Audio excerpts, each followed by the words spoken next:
Calon FM. What's the buzz? Tell me what's happening. What's the buzz? Tell me what's happening. What's the buzz? Tell me what's happening. What's the buzz? Tell me what's happening. I'm going downtown tonight. What's going on?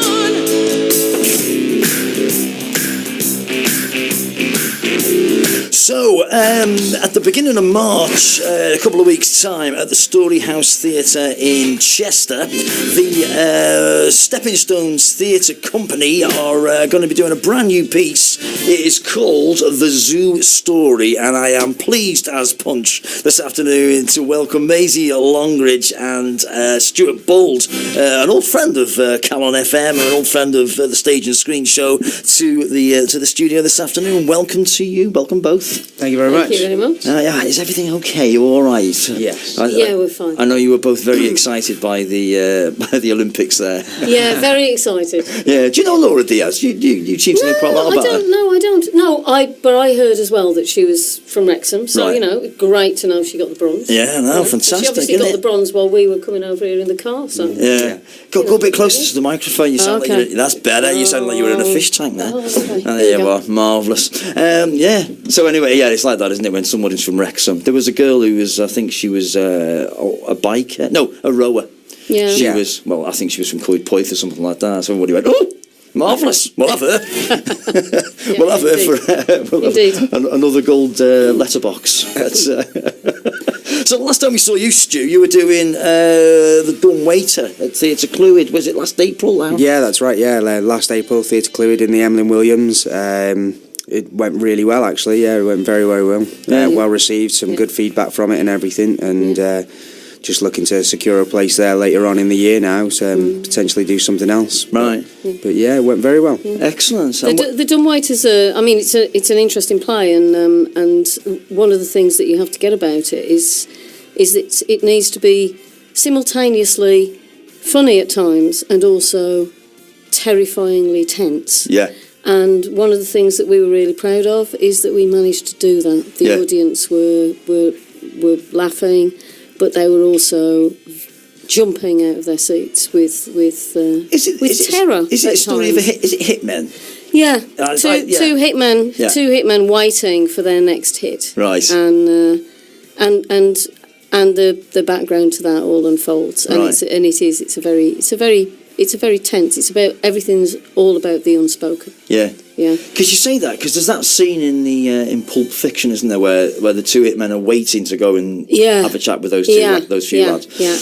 And there's something really terrifying about that, because you can feel the fear of what it must actually be like to be in their position. You'd think that they were the ones who were like hard knocks, really. Yeah. But, And they have these ordinary conversations, but you can see and feel that there's something else going on underneath. And it's not easy to get that, but we were really proud, and it was a good quality piece. Yeah. And we've got another good quality piece coming up in the Zoo Story. Yeah. So, yeah, fantastic. And I called you Stepping Stones. I think I called you Stepping Stones last time. Yeah, I it's think. Skimming Stones. Skimming Stones Skimming Stones Theatre Company. And is it just you and Chris? Is it you, Chris Earl Jones? Yeah, me and Chris started it off, and then we contacted Maisie because she taught us both whilst we were in Yale studying there before we went off to study at East 15. And it's just us two at the minute, looking to grow as we get on to do different productions. Looking for just local talent, really, to come and get involved, so we can put on a good quality performance, and show that there is local talent in there in Wrexham, and that can produce a professional standard of performance. So was you were there like lecturer at college? Is that right? That's right. Yeah. So do you still do that? I'm freelance now, so I do a variety of different things, and this is one of them. Right. Because Stu and Chris contacted me and said, we're forming this theatre company, and would you like to direct us in The Dumb Waiter? And for me, that was, of course, it'd be absolutely brilliant to work with these guys again. Yeah. And then and following on from the success of that, we sort of decided that we were going to do the Zoo Story with myself directing. But I'm going to be honest. Stu and Chris make the job easy. Really. I sort of sometimes feel like I'm watching. Yeah. But although I'm also not, because it's a process that goes on, Yeah. and you sometimes have to, when you're in the position of the director, it's also waiting for the right moment to drop a little idea in. Yeah. Yeah. Because it's not. You may well be aware that there's something that hasn't quite clicked yet. Yeah. But that it's not the right time Right. to say something. Yeah. You have to wait for those moments. Stu's directed himself. You know that. Yeah. You have to let things go sometimes, and Yeah. then wait for the right moment. Because I think there's it's great. there's a sort of strange thing where people, I think like in an amateur company, Yeah. a director tells everybody what to do. In a professional no, company, no, absolutely not. No. oh, even in that respect. Seriously, you personally, good directing is not telling people what to do. It's about finding out together, isn't it? Yeah. Where the direction of the show's going, Yeah. and then Right. finding out that, and then being able to encourage the actor to then make that choice for themselves. They may not know it yet. They may need guiding towards That's that. right. But that's, in my eyes, that's what a good director does. Yeah. Absolutely. They'll guide you Yeah. towards an idea that they have. It may not be the right one, but then they're open to saying, no, that's actually wrong. That's not what we Yeah. want to do. Yeah. We need to take it off in this direction. And Yeah. Yeah. it's about doing that as a job. So I suppose, it's a 50-50 thing, is it then? Oh, So, absolutely. so- And a good creative process should be. yeah. Obviously, when you're in the position of the director, you are looking from the outside. So there are things that you can see that the actors just can't see Yeah. because they're right in it. You Yeah. know? So and it really is a process of guiding. And it also might be that it depends on the piece, but there are some pieces where you might be actually trying to engage with a very particular sort of style, or maybe there is some sort of I don't know, if you were going to do a Berkoff piece, for example, it's very physical, it's very grotesque, and you can see whether or not the actor's achieving that, so you can really help them towards that. But it's not telling them what to do. Right. It's not saying you Yeah. sit down here, you lift your arm there, you raise your eyebrows, and it's dead theatre. Yeah. It's dead. To keep it alive, you really have to engage with the process, and you have to go on the journey with them, and you have no idea where you go. Right. And it can be simultaneous. It's simultaneously.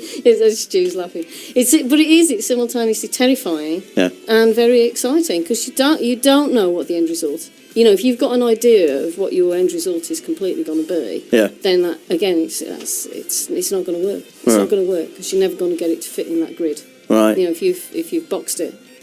So you talked about the piece there. I mean, the zoo story. I've never heard of the zoo story, but I suppose when there's only two of you in it, unless you sort of you double up and everybody gets the idea of what's going on there, that you're doubling up as characters. Do you have to look for a show that's only got two people in it, or how does that work? No, not necessarily.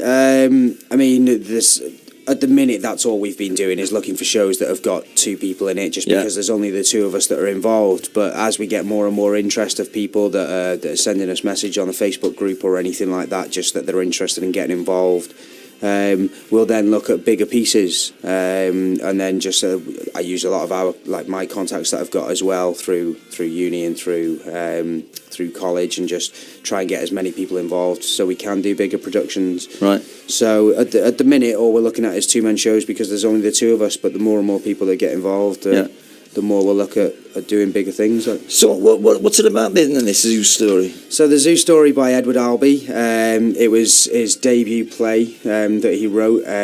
Probably most people know him for Who's Afraid of Virginia Woolf more than anything, because he wrote that. Yeah. Okay. And it's they label it as absurdity, don't they? Yeah, a lot of people at first, because they didn't know what box to put it in. Yeah. You can't really box it, to be honest. But because people didn't know what category to put it, they sort of put it into collections of absurdist pieces. But really, it's an existential piece. It's about some of those fundamental. It raises fundamental questions of what it is to be a human being living alongside other human beings. In fact, right. And in a nutshell, it's the story of two guys who meet in Central Park. They are from the polar opposite scales of the social spectrum. So one is successful and he's affluent and etc. And the other guy has had a tough life. Okay. And he's sort of, he's not destitute, but he's not far away from that. And they have a conversation, and that conversation radically changes their lives. Right. And there's a sort of intensity that's involved in good two-handers. Yeah. Because good two-handers are mesmeric when they work really well. Yeah. Yeah. So, and in a nutshell, that's it. Right. But lots of things are explored. So it's a brave piece. Yeah. It's a brave piece on behalf of the writer at the time. So he wrote it in the late 50s. It questions, inverted commas, the American dream, big time. Right. Yeah. But I mean, you said earlier that it only lasts an hour and 10 minutes or something. Yeah, about an hour and 10 minutes. Yeah. So that's quite a lot to fit into just a short amount of time, isn't it? Yeah, it is. There's quite a few plays on at the moment. They go straight through, no intervals. I like that. Yeah. I'm up for that. Yeah. Nothing ruins it more for me. Then you've got to go, oh, right, we've got to go and have a drink now. Surely not everybody's that tired, because I'm not. We've only been here for an hour. Yeah. But, I've seen a couple of things at Theatre Calon recently. Really good stuff, actually. It's all touring at the moment, though. Yeah. I don't know what they're doing first with the Theatre Calon company. Anyway, it doesn't matter. They are doing good work there. Yeah, It's an hour and a half show, no interval. Good stuff. Yeah. Have you been seeing anything lately? Well, I went to see some dance recently, actually. Oh, right. Yeah, which was very good. So, this is by a guy who's done some choreography for one of the best dance companies in the world, NDT, right. Netherlands Dance Theatre. So that extraordinary work. Yeah. Great. Have you been, Stu?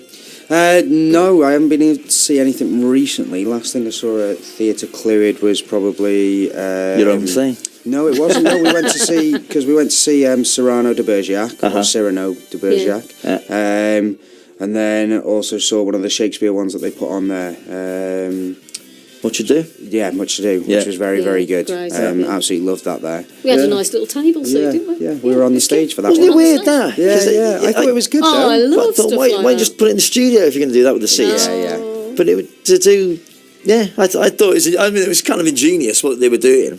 Because anybody that didn't see it, they put up half the audience on the stage, and I thought, interesting. Yeah. No one done it before. Shaking it up a bit. Yeah. Shaking it up. But I think that's what Tamara Harvey, the new artistic director, Absolutely. She's amazing. She's brilliant. She's got hold of it and give it a shake. She's absolutely, and I think it's really good because Stu and I were talking about this earlier.